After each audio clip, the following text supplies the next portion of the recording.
Semua kegiatan positif yang dilandasi dengan keikhlasan, insya Allah dapat dua, yaitu dunianya dapat, akhiratnya dapat. Nah itu.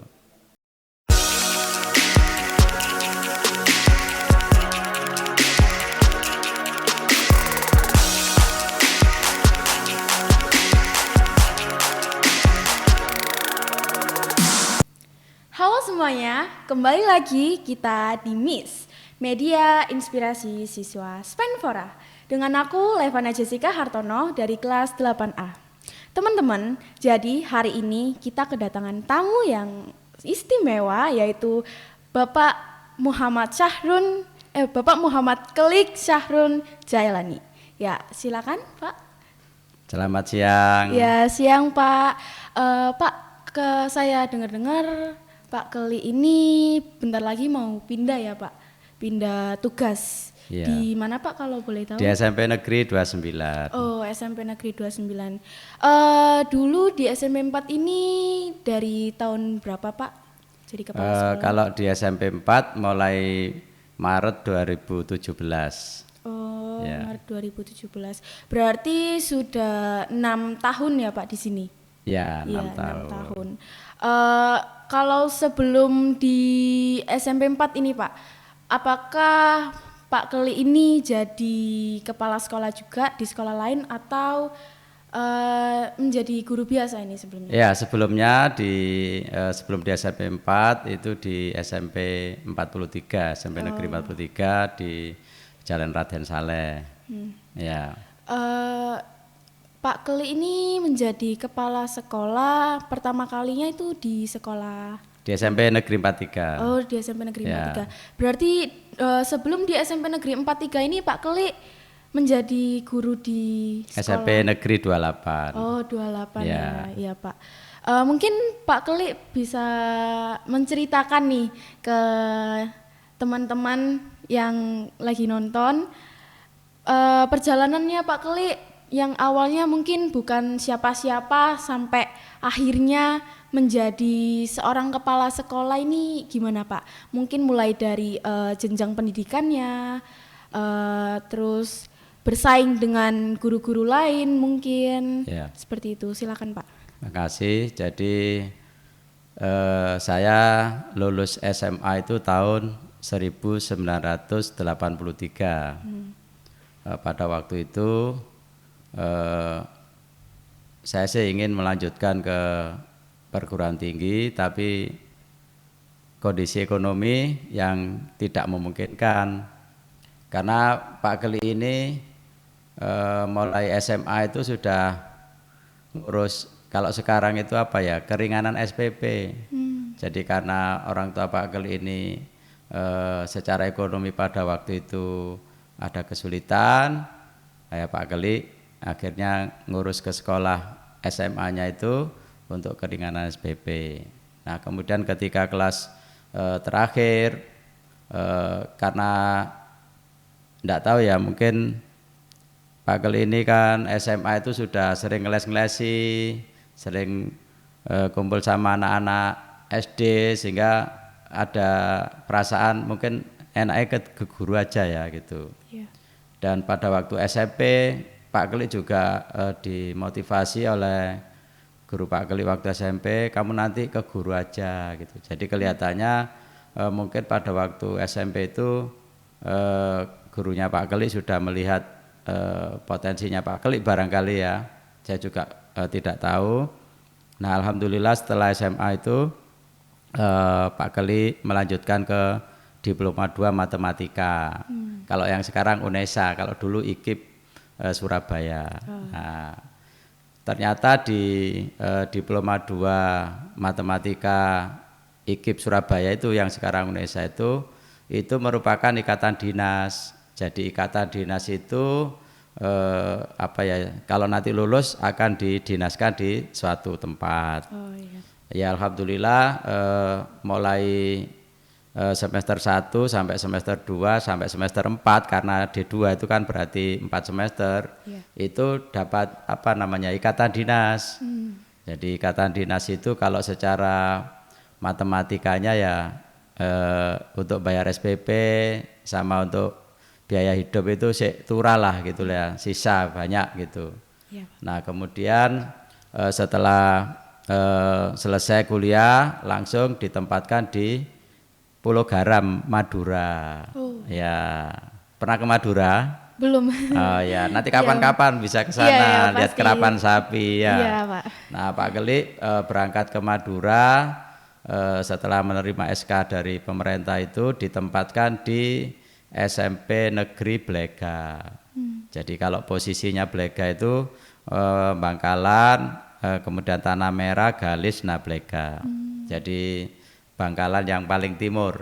Cuman sekolahnya pinggir jalan. Blega Ya. ini nama daerah, Pak. Blega itu kecamatan. Oh, nama ya. kecamatan ya. Jadi di Bangkalan itu ada kecamatan Tanah Merah, Galis dan Blega gitu ya. Iya. Nah selama kurang lebih 3 tahun Pak Geli bertugas di Blega Madura Bangkalan itu. Kemudian Pak Geli pindah ke SMP Negeri 28. Surabaya. Ya, tepatnya di Lidawetan ya, Iya. dekat kampus UNESA. Nah, Pak Geli mulai tahun 90 di SMP Negeri 28 sampai tahun 2013. Nah, tahun 2013 itulah Pak Geli diberi amanah bertugas sebagai kepala sekolah di SMP Negeri 43. Oh, iya. Gitu. Itulah perjalanan Pak Geli sampai di SMP Negeri 4 hari ini. Sempat mengajar di SMP 28 ya, Pak? Iya. Itu sebagai guru apa? Ya, karena Pak Geli ini kuliahnya diploma 2 matematika. Iya. Pak Geli ya ngajar matematika, pelajaran matematika. Jadi pada waktu itu matematika itu masih ya mungkin sampai sekarang ya, matematika itu masih dianggap sulit ya oleh anak-anak. Sampai ya. sekarang, Pak, itu. Cuman karena enggak tahu Pak Geli itu mulai SMP itu kok senang matematika, ya jadilah Pak Geli memilih jurusan matematika. Nah kemudian selama Pak Geli dari Madura pindah ke Surabaya melanjutkan pendidikan ke S1-nya. Dan alhamdulillah tahun 92 itu menyelesaikan S1-nya. Gitu ya. Iya, Pak. Dari tahun 92 sudah S1, kemudian insya Allah tahun 2009 Pak Geli menyelesaikan pendidikan S2-nya. Oh, iya. Begitu. Gimana cara ngatur waktu nih, Pak? Kalau boleh saya tahu ya, Pak ya, ngatur waktu untuk di sekolah dan dengan keluarga di rumah, karena kan pasti sibuk sekali itu, Pak, menjadi seorang kepala sekolah. Ya, kalau masalah mengatur waktu memang gampang-gampang susah ya. Jadi apalagi di era IT, Iya. kadang kerja kita kan nggak dibatasi waktu. Jadi misalnya kita sudah jam pulang tapi masih ada pekerjaan, masih ada tugas. Nah, jadi berbeda dengan kalau kita kerja di di masa-masa sebelum IT. Kalau sudah pulang ya sudah pulang, keluarga enggak. Tapi sekarang kan enggak. Jadi meskipun di rumah kadang-kadang masih ada tugas dari sekolah maupun dari dari instansinya Pak Geli yang harus diselesaikan. Nah, sehingga kita harus pandai-pandai bagaimana dua-duanya bisa berjalan dengan baik, seimbang. Baik tugas dari negara juga selesai, dari tugas sebagai kepala keluarga juga selesai. Nah, sehingga kita tidak sampai bahasa Jawa jomplang. Jadi jomplang itu ngurusi pekerjaan, keluargane gak direken. Nah, atau keluargane direken, pekerjaannya enggak. Jadi memang kita harus pandai-pandai bagaimana mengatur waktu supaya keduanya bisa berjalan seimbang. Karena bagaimanapun kita di dalam bertugas ini kan juga dalam rangka untuk apa? Untuk memberikan apa ini namanya? Memberikan prestasi yang terbaik juga untuk keluarga. Jadi ketika kita sebagai kepala keluarga itu berprestasi, otomatis keluarga kan ikut senang. Nah, jadi itulah sebaliknya kalau misalnya keluarganya itu nggak senang, kita bekerjanya kan juga kurang senang. Nah, jadi makanya dua-duanya harus bisa kita kita kelola dengan sebaik-baiknya supaya semuanya bahagia dan sukses. Saya pernah dengar nih Pak, kalau nggak salah waktu Pak Keli ini masih di Spenfor, masih di SMP 4, itu sempat menjadi kepala sekolah 2 sekolah. Oh ya, kebetulan pada waktu itu ada teman kepala sekolah yang istilahnya sakit ya, sehingga Pak Keli harus PLT ya, diberi tugas tambahan sebagai PLT di salah satu SMP negeri. Kemudian begitu sudah ada kepala sekolah yang definitif, kira-kira setahun yang lalu Pak Keli diberi tugas tambahan lagi sebagai PLT di salah satu SMP negeri yang lain. Sehingga dalam kurun waktu mulai 2013 sampai 2023 ini Pak Keli selain secara definitif di 2 sekolah yaitu SMP 43 dan SMP 4 juga pernah menjadi PLT di 2 sekolah yang lain gitu. Nggak pusing ya Pak ya megang banyak sekolah Oh gitu. iya, jadi pusing atau tidak itu kan tergantung pikiran kita. Ya, jadi kalau kita bisa mengelola dengan baik, ya tentunya nggak pusing ya. Jadi ya intinya kita harus positive thinking, kemudian selalu bahagia, menerima tugas apapun harus bahagia dulu. Kalau enggak nanti yang ringan akan terasa berat. Nah, yang paling penting, yang paling pokok adalah harus ikhlas ya. Ikhlas itu artinya mendasarkan semua pekerjaan kita itu hanya dalam rangka pengabdian kepada Allah SWT. Nah, dengan demikian kalau dalam hati kita itu penuh dengan keikhlasan, insya Allah yang berat itu akan terasa ringan, sehingga tidak ada pusing-pusing, tidak ada, karena ya itu tadi ya kita pasrahkan pada Allah. Kita dapat amanah di SMP 4 ya karena Allah, kita dapat amanah ditambahi PLT ya karena Allah. Jadi semuanya itu kita kembalikan kepada Yang Maha Agung. Nah, sehingga dengan demikian apapun yang kita kerjakan itu selain terasa ringan, itu juga nanti menjadi tabungan kita di akhirat. Nah, jadi Pak Keli juga berpesan kepada semuanya, apapun kegiatan positifnya, mari kita landasi dengan keikhlasan. Sampai jadi host. Nah, kalau nggak ikhlas ya nanti berat. Jadi kalau nanti dilandasi dengan keikhlasan, dapat 2, dapat dunia, dapat akhirat, begitu. Sehingga ya pokoknya apa macam-macam, belajar, kemudian bantu orang tua, semua kegiatan positif yang dilandasi dengan keikhlasan, insya Allah dapat 2, yaitu dunianya dapat, akhiratnya dapat. Nah itu. Ya, Pak Keli ini kan dari 2017 sampai 2023 ini. Nah, di 2020 sampai mungkin 2022 itu kan sempat ada COVID-19 nih Pak. Nah, di mana tahun 2017 dan tahun setelah 2021, pokoknya setelah COVID ini berakhir dan sebelum ada COVID itu kan pasti siswa-siswanya itu beda-beda Pak, maksudnya kayak karakternya itu berbeda dari yang awalnya mereka 2 tahun daring dan yang sebelumnya belum pernah merasakan daring sama sekali. Itu apakah ada yang berbeda dari selama 2017 sampai 2003 ini. Ya, dari sisi guru dulu ya, dari sisi pendidik. Menurut Pak Geli itu sebelum terjadinya Covid tahun 2020, alhamdulillah SMP 4 ini sudah mencanangkan sekolah IT. Jadi pada waktu itu Bapak Ibu guru, anak-anak itu sudah terbiasa bawa HP.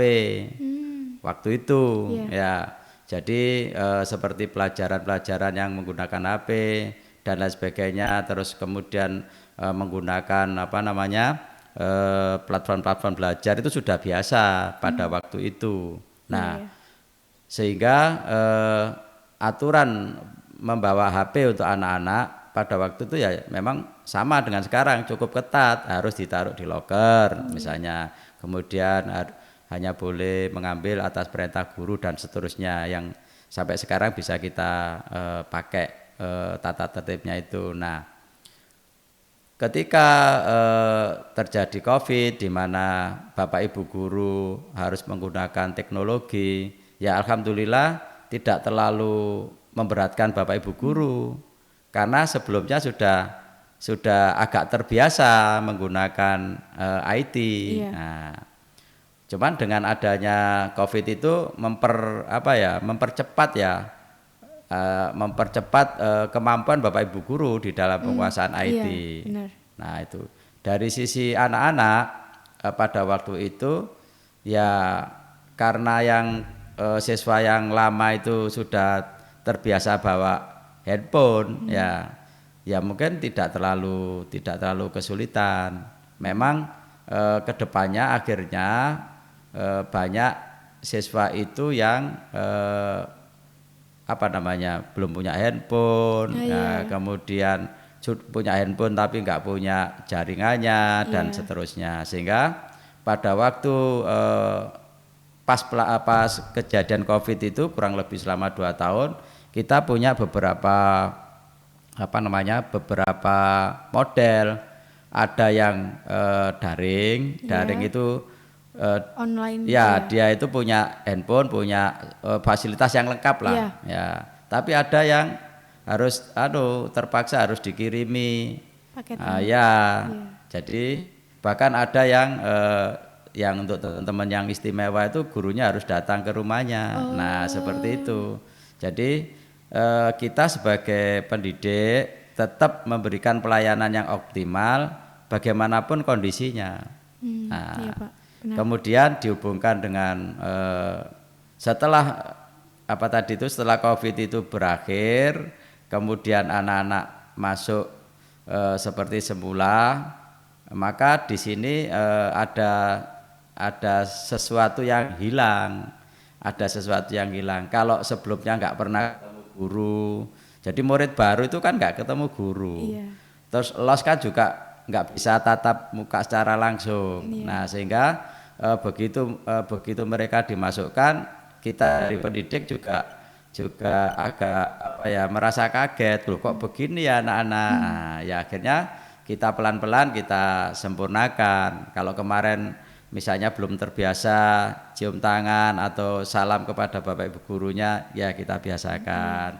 Kalau sebelumnya misalnya perilakunya dengan teman-temannya kurang bagus, ya kita perbagus. Nah, sekuat mungkin kita bisa memperbaiki kekurangan-kekurangan, karena selama beberapa waktu mereka tidak langsung bisa kita sentuh, ya karena daring itu.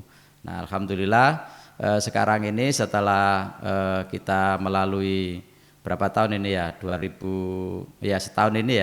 setahun ini kita bisa tatap muka dengan anak-anak, tentunya akan lebih efektif kembali untuk untuk memperbaiki perilaku mereka.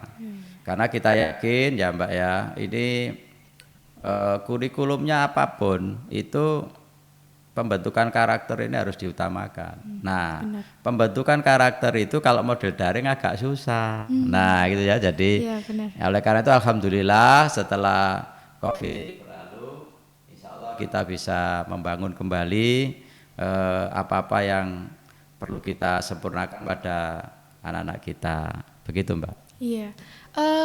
Waktu ujian kemarin ini Pak, ujian PTS itu kan kita melalui HP ya Pak ya, melalui HP pribadi dan di sini tuh nggak semuanya siswi yang bisa atau yang punya HP pribadi sendiri, atau mungkin ada yang mereka itu punya HP tapi kurang memadai gitu Pak. Dan saya lihat ternyata mereka tetap bisa ikut ujian itu karena ada fasilitas dari sekolah yaitu tab. Nah itu tab itu tuh bisa nyampe di SMP 4 ini loh Pak. Kan kadang di sekolah lain juga kan nggak menyediakan tab ini ya Pak. Kira-kira Pak Kelik kok bisa terpikirkan menyediakan tab untuk anak-anak yang tidak punya HP atau tidak memadai? Ya, jadi memang tugas kita itu kan bagaimana bisa memberikan layanan yang optimal ya kepada siswa, kepada orang tua, kepada semua stakeholder yang ada di sekolah. Nah, pada waktu itu kita merasa tidak semua orang tua itu punya kemampuan untuk memiliki sarana gadget itu, nah atau HP ya. Nah, dan alhamdulillah pada waktu itu SMP 4 dapat bos kinerja yang lumayan besar. Nah, sehingga pada waktu itu teman-teman punya usulan bagaimana kalau kita punya inventaris tab yang akan mendukung pelaksanaan sekolah kedepannya nanti. Dan alhamdulillah pada waktu itu kita bisa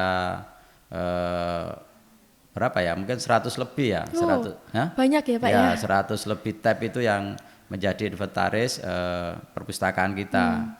Sehingga anak-anak apabila ada kesulitan, mungkin gadgetnya mungkin trouble atau orang tuanya belum bisa membelikan HP, itu bisa berkomunikasi dengan sekolah untuk difasilitasi. Nah, namun demikian mungkin ada dari sisi-sisi yang lain yang perlu kita sempurnakan, nanti pelan-pelan akan disempurnakan. Misalnya kemampuan kemampuan internetnya barangkali di sudut-sudut tertentu yang kurang kuat sinyalnya, mungkin nanti bisa disempurnakan. Tetapi secara umum di beberapa titik di sekolah ini itu sudah bisa mengakses internet itu, sehingga anak-anak bisa ketika guru-guru misalnya belajar, ayo kita browsing, itu bisa difasilitasi ya. Benar. Gitu Mbak. Selama Pak Keli menjabat menjadi kepala sekolah di SMP 4 ini, apakah ada hal yang menyulitkan Pak Keli selama di sini Pak? Ya. Mulai dari programnya, mulai dari yang hal-hal di sinilah intinya. Ya. Jadi kalau Pak Keli pribadi itu sebenarnya punya keinginan bagaimana anak-anak SMP itu kalau lulus ya dia bisa melanjutkan ke SMK atau SMA, itu punya kemampuan speaking yang bagus. Mimpinya Pak Keli seperti itu. Nah, jadi karena Pak Keli punya pengalaman pribadi, kita ini SMP bahasa Inggrisnya 3 tahun, mulai kelas 7, 8, 9. Nanti di SMA dapat lagi bahasa Inggris 3 tahun lagi. Berarti kan kita ini dapat pelajaran bahasa Inggris 6 tahun. Nah, tapi Pak Keli sampai lulus jadi sarjana Inggrisnya gak entos. Nah, jadi Pak Keli betul mimpi bagaimana supaya anak-anak itu ketika SMP sudah cakap speakingnya. Nah gitu, itu mimpi yang belum terwujud. Nah jadi kita cari model gini, cara gini belum berhasil. Nah sehingga eh, ini menjadi tantangan Pak Kli secara pribadi, bagaimana nanti ke depan itu anak-anak SMP itu betul-betul bisa menguasai speaking ini. Nah, karena ke depan itu kita nggak boleh jadi jago kandang. Nah, ya kan? Benar. Ketika nanti kita bergaul dengan saudara-saudara dari misalnya dari Australia atau dari Jepang atau dari mana, itu bahasa Inggris diperlukan.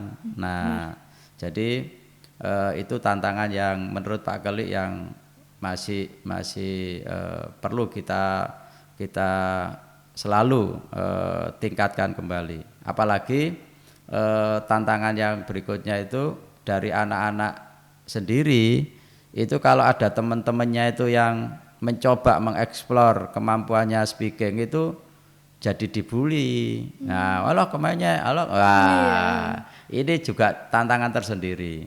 Jadi kita mencoba memotivasi kepada seluruh siswa. Ayo kita mulai untuk menyiapkan diri, meningkatkan kemampuan dirinya dalam speaking. Ojo ilo-iloan, nah gitu loh. Nah, ini yang masih menjadi menjadi ya pemikiran Pak Kli lah, bagaimana nanti anak-anak SMP itu bisa speaking yang bagus. Yang kedua itu mimpinya Pak Kli adalah bagaimana anak-anak yang Muslim itu lulus SMP itu sudah bisa membaca Quran dengan bagus. Mengapa?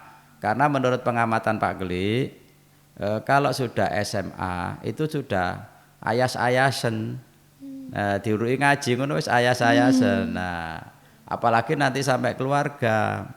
Nah, jadi kalau misalnya masalah membaca Al-Quran itu sudah selesai di SMP, insya Allah seterusnya itu bisa. Nah, ini juga. Tapi kalau yang baca Quran ini masih mending, prosentasenya ya masih ya sekitar 80-90 lah. Ya, tapi kalau yang bahasa Inggrisnya itu masih sangat rendah. Ini dari satu angkatan itu ya paling hanya 10 orang yang sudah speakingnya bagus. Nah, ini tantangan kita yang selalu Pak Keli cari cara ya apa ya arek-arek SMP ku saya iso bahasa Inggris itu. Ya. Gitu, Mbak. Selama 6 tahun nih Pak menjabat menjadi kepala sekolah di SMP 4, tentunya Pak Keli membuat sebuah program, ya kan? Pasti banyak program yang Pak Keli buat. Dan mungkin Pak Keli bisa ceritakan program apa yang sudah terlaksana, atau apakah ada program yang sampai saat ini itu belum terlaksana atau mungkin masih setengah terlaksana. Ya, yang utama ya tadi itu Mbak ya, yang perlu terus ditingkatkan, utamanya yang speaking tadi ya. Nah, kemudian yang sudah berjalan bagus itu begini, kita ini kan di dunia pendidikan itu kan tidak terlepas dari kemampuan literasi ya. Nah, di dalam literasi itu kan ada paling tidak ada 6 ya, literasi baca tulis, literasi IT, literasi finansial dan macam-macam. Nah, untuk literasi baca tulis ini kita punya program misalnya 15 menit membaca buku, kemudian ada penghargaan membaca buku, resume dan lain sebagainya.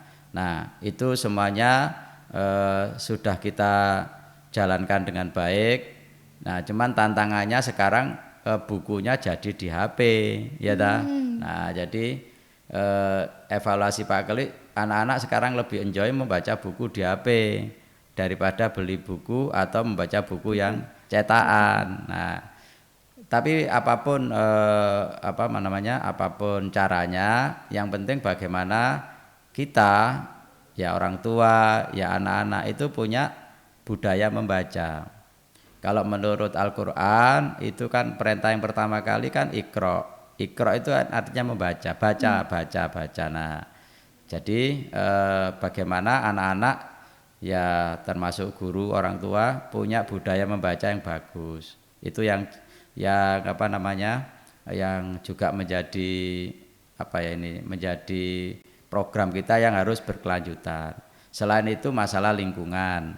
Jadi masalah lingkungan ini juga masalah yang penting, termasuk nol sampah, bagaimana penghijauan di sekolah dan lain sebagainya. Apalagi SMP 4 ini 2013 itu sudah menyandang Adiwiyata Mandiri.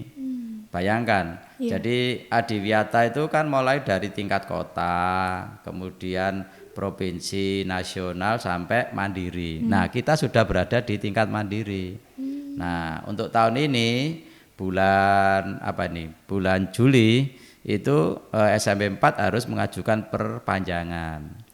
Ya, jadi ada perpanjangannya sehingga nanti teman-teman, Bapak Ibu guru dan anak-anak puring ya lingkungan, anak-anak yang aktif di lingkungan nanti segera menyiapkan segala sesuatunya supaya predikat kita sebagai sekolah Adiwiyata Mandiri bisa diperpanjang.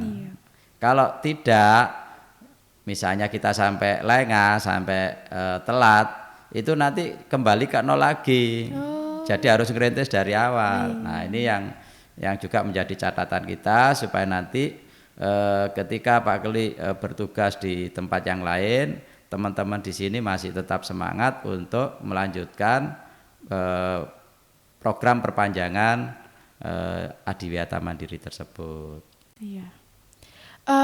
Setelah Pak Keli ini pindah nih Pak, pindah tugas ke SMP Negeri 29, apakah ada pesan untuk SMP 4 yang mungkin ingin Pak Keli sampaikan ke siswanya atau ke guru-gurunya mungkin? Ya, jadi dimanapun Pak Keli bertugas itu selalu ingin menjaga komunikasi dengan semua stakeholder, murid, guru, karyawan maupun orang tua. Nah, sehingga itulah yang merupakan kebanggaan dan kebahagiaan Pak Keli sebagai guru.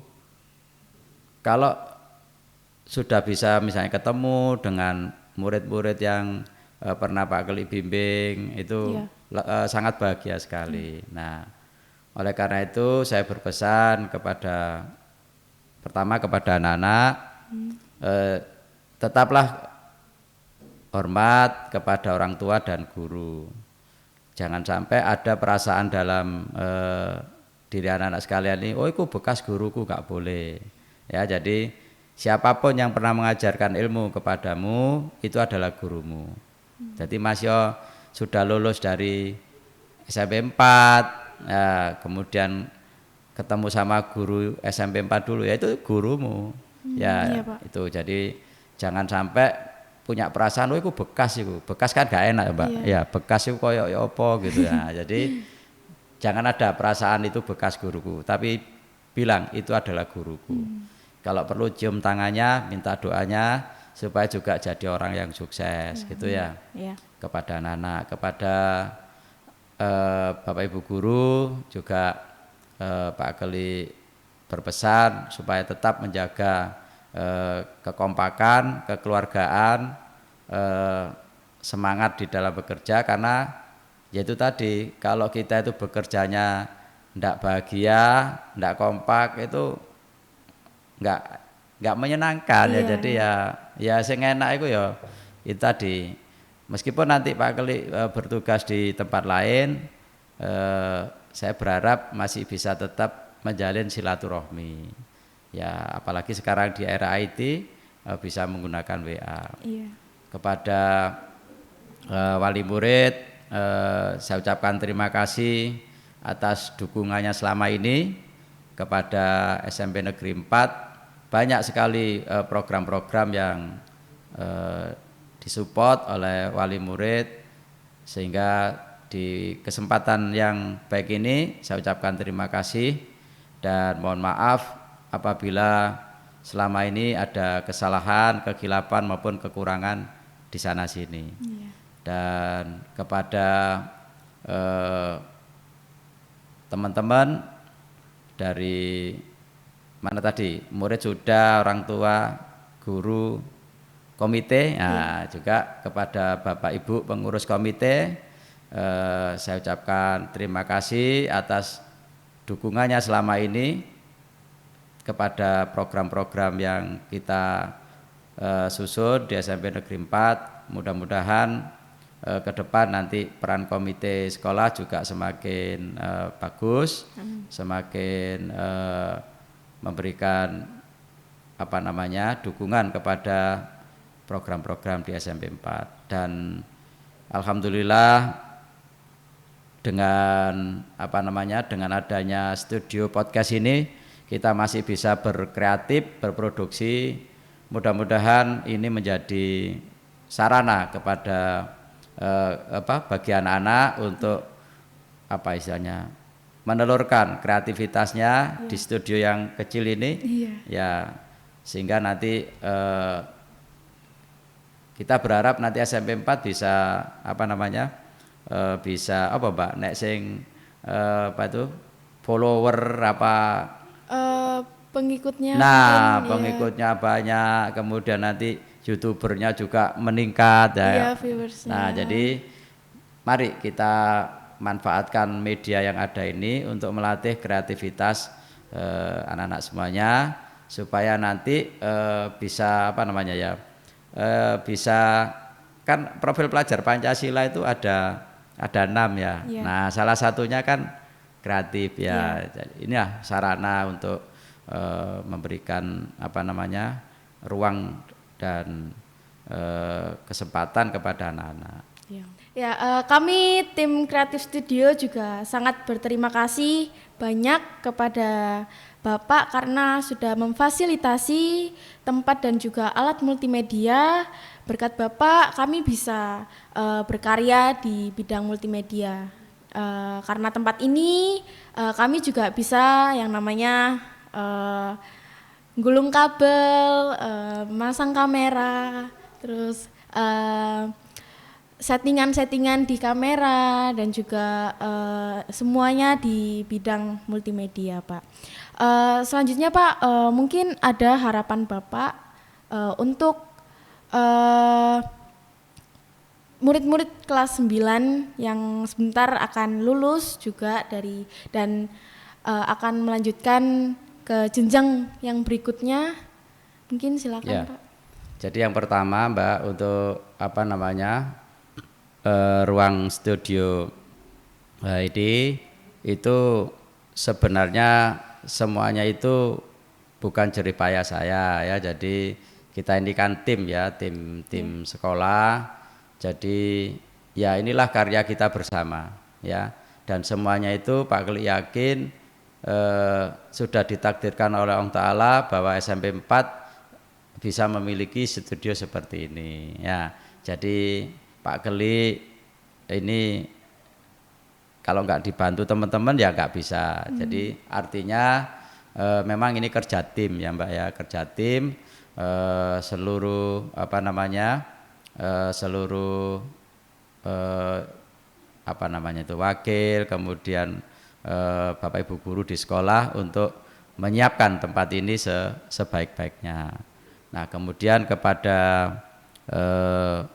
anak-anakku yang sekarang kelas 9 yang sebentar lagi akan mengikuti PSSP dan insya Allah nanti mungkin bulan Mei sudah meninggalkan SMP 4 ini, Pak Keli berharap mudah-mudahan nanti bisa melanjutkan ke sekolah yang menjadi pilihannya dan mudah-mudahan seterusnya nanti bisa tercapai keinginannya, cita-citanya yang mulia dan lebih lagi nanti bisa menjadi kader-kader bangsa yang membanggakan keluarga, membanggakan masyarakat dan negaranya. Ketahuilah anak-anakku sekalian bahwa tantangan ke depan ini jauh lebih lebih berat ya. Oleh karena itu jangan sekali-sekali apa istilahnya itu terpengaruh atau bahkan mungkin mencoba-coba sesuatu yang memang merugikan ya. Jadi jangan sekali-sekali punya pikiran tak nyoba Didi jangan ya. Udah kalau bisa dan harus dihindari sejauh-jauhnya supaya nanti diri kita itu selamat di dalam menghadapi menghadapi situasi-situasi yang berkembang ke depan ini. Yaitu narkoba, kemudian masalah kenakalan remaja dan lain-lain sebagainya, sebisa mungkin untuk dijauhi. Nah dengan demikian insya Allah kita akan selamat mengarungi bahtera kehidupan ini ya Mbak ya. Dan yang kedua, setelah bisa menjauhi yang merugikan tadi, selalu dekatkan kepada orang-orang yang baik. Jadi orang baik dicidei, ya kalau ada orang bagus didekati. Kemudian yang paling penting lagi juga selalu dekat kepada Allah, kepada Tuhan yang Maha Kuasa. Karena mau tidak mau, suka nggak suka, kita pasti kembali kepadanya, ya toh? Iya benar. Kalau ono wong sing urip terus, nah makanya kita harus selalu ingat kepada Tuhan, karena kalau guyonannya Pak Keli itu kalau kita itu mau berobat ke rumah sakit itu kan pakai antrian. Iya. Antriannya kan pakai nomor urut. Iya. 1, 2, 3 kan gitu. Iya. Tapi kalau kematian itu nomornya nomor cabut. Ngerti nomor cabut? Sakarepe sing cabut. Iya. Mau cabut sing nom ya gak apa-apa, mau cabut sing tuwa ya gak apa-apa ya. Jadi itu bedanya kalau kita itu antri di dokter. Kalau di dokter tuh nomor urut, kalau kematian tuh nomor cabut. Nah, jadi baik kita itu muda, setengah tua atau tua, kita harus selalu siap. Nah, karena yaitu tadi, karena Tuhan itu di dalam memanggil kita pakai nomor cabut. Nah, itulah yang bisa saya pesankan kepada anak-anak yang kelas 9. Tetap syukuri apapun nanti yang kalian terima dan bisa melanjutkan ke sekolah manapun, tetap harus disyukuri. Dan tetap yang tadi itu jangan lupa selalu dekat kepada Tuhannya. Ya, karena ya itu tadi, Tuhan itu kalau memanggil kita pakai nomor cabut, gak nomor urut. Ya.